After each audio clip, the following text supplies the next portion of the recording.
Hi, my name's Nathan Bradford, and I just want to thank everyone for listening to my music, for being so supportive, and I just appreciate everything. I wanted to spend some time today talking about a little bit of the history of Nathan R. Bradford music and me as a musician, just so you can get a little background of where I've been and what this kind of music means. It's very new, no one's really familiar with it, so I just thought I'd go through it and let people know more about it. So I grew up in Utah, started playing the piano at 5 years old, and I started playing the cello at probably around 12 years old, but started taking lessons when I was 14.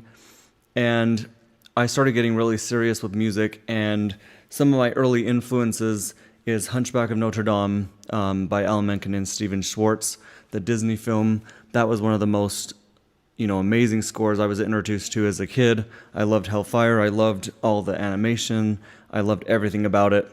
And I also grew up loving Broadway musicals such as Wizard of Oz and Sound of Music, My Fair Lady, different things like that. And as I got older, I loved Les Miserables and Phantom of the Opera and just different things like that. And in my teenage years, I was listening to a lot of Amy Lee and With an Invitation. I listened to a lot of Two Steps from Hell, which is Thomas Bergerson and Nick Phoenix. And I've listened to lots of, influences such as William Joseph, and I've always loved those softer kind of voices like Kenneth Cope, Donny Osmond. Amy Lee has that soft voice that I love. And so I have found my sound through the influences that I've listened to also. And I began getting really serious with composition probably when I was maybe 17, 18 years old. And one of the first songs I ever wrote was an arrangement of the Coventry Carol, and I was in orchestra with my best friend Rachel, and I invited her over to my house and showed her my composition, and she on the spot, just picked up her cello and did some improv and came up with that arrangement that you hear in Revolutionized. And so basically, since then, I have written so many songs, and the bulk of my music has been written when I was going into college. And I studied college and played in the orchestra at a university. And I was so grateful to be able to be a part of the program and to be able to play in the orchestra and to take lessons from an amazing cello teacher. And I also, when I began studying the cello at age 14, I started, in high school, participated in several solo ensemble competitions and participated in ASTA, which is the American Strings Teachers Association. And it was just really awesome to be able to have all this influence in my life. And some other influences that I've had is I used to listen to Epica and Nightwish and just all these different kinds of groups and artists, and I wanted to become like them. I loved Breaking Benjamin, and I've listened to Disturbed and some different influences like that have a lot of that orchestral influence, and it's just really amazed me the kind of music that I think is really good is really heavily influenced by these artists and these people.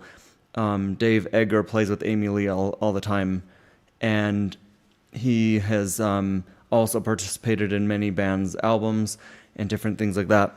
But basically, so what I want to get to the point of today is Revolutionized, where it began, what it means, and everything like that. So when I started writing the Coventry Carol, after that, songs just started coming and coming and coming.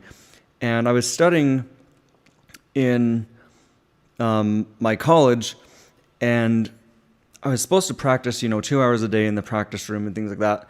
And during all this time, I was just dying to compose. I was just dying. My creative outlet was just, pouring over. And I didn't want to study Mozart and Bach and, Haydn and all these composers because it wasn't speaking to me. I wanted to write a soundtrack. I wanted to write, movie scores, and I wanted to get really into that instrumental, awesome stuff that made sense to my brain and definitely made sense to my heart. And there was like a jam, there was a wedge, there was some friction because I was expected to, worship, study, and love the things that my teachers wanted us to learn and study. And I just had a hard time because that isn't me. my style went against everything that the professors and the people in my college wanted me to do. And so I always felt like there was that friction. And so I would run into the practice room and rebel, and I would pretend like I'm practicing, but I would actually be composing because I couldn't really get myself to practice these ancient pieces that I didn't speak to my heart. And so when I was in there, I was coming up with this melody, and it was the introduction for Requella.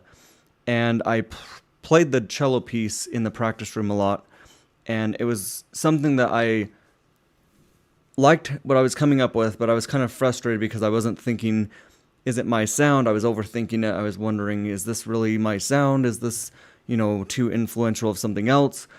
And it was just unstructured. It didn't have any direction or anything like that. And I would go in my backyard and swing at night under the moon, and I would, listen to the things that I would record. And I spent a lot of time at my own house playing the whole piano part. And so the Requella and the Lacunae on the Revolutionized album is actually original stuff that I composed at my house. And I remember at the time hating the piece that I came up with because it was just a tangent. It was all over the place. It didn't have a structure. It's not something that you could hear, on the radio. It doesn't get to the point. It just took a long time to get to anything. So I remember just feeling a lot of frustration during, all this college. And on top of that, when we would turn in assignments and we would want to, show our skills and talents through our homework, oftentimes mine would get shut down because it sounded like movie music.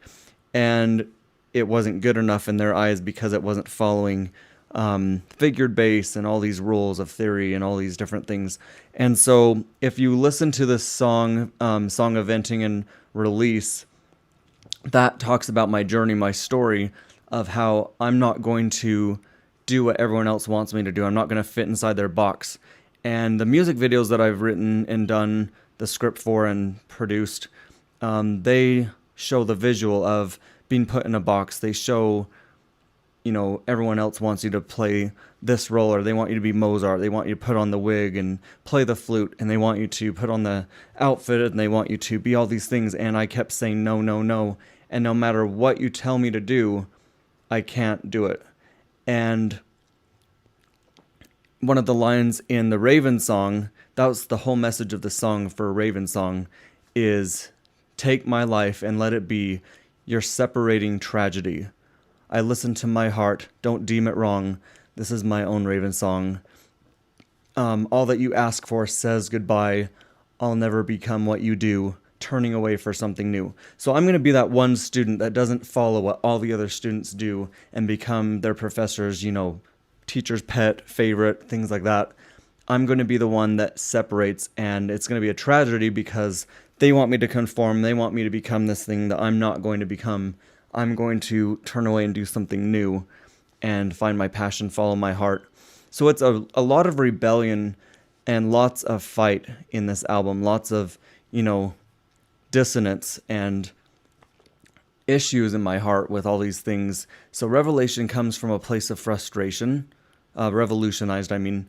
And so Revolutionized got its title from, going into different people's houses and studios, and I was just recording raw piano and raw cello together. And then my fiance, who is now my wife at the time, gave me a Christmas present when we were dating. My wife, Juliana, she's just awesome. I love her so much and so grateful for her support. She gave me this MacBook for Christmas, and I remember pulling an all-nighter, and I just did all the orchestration for Requella because I really wanted to bring it to life and make it sound like a movie, sound like it belongs in a movie.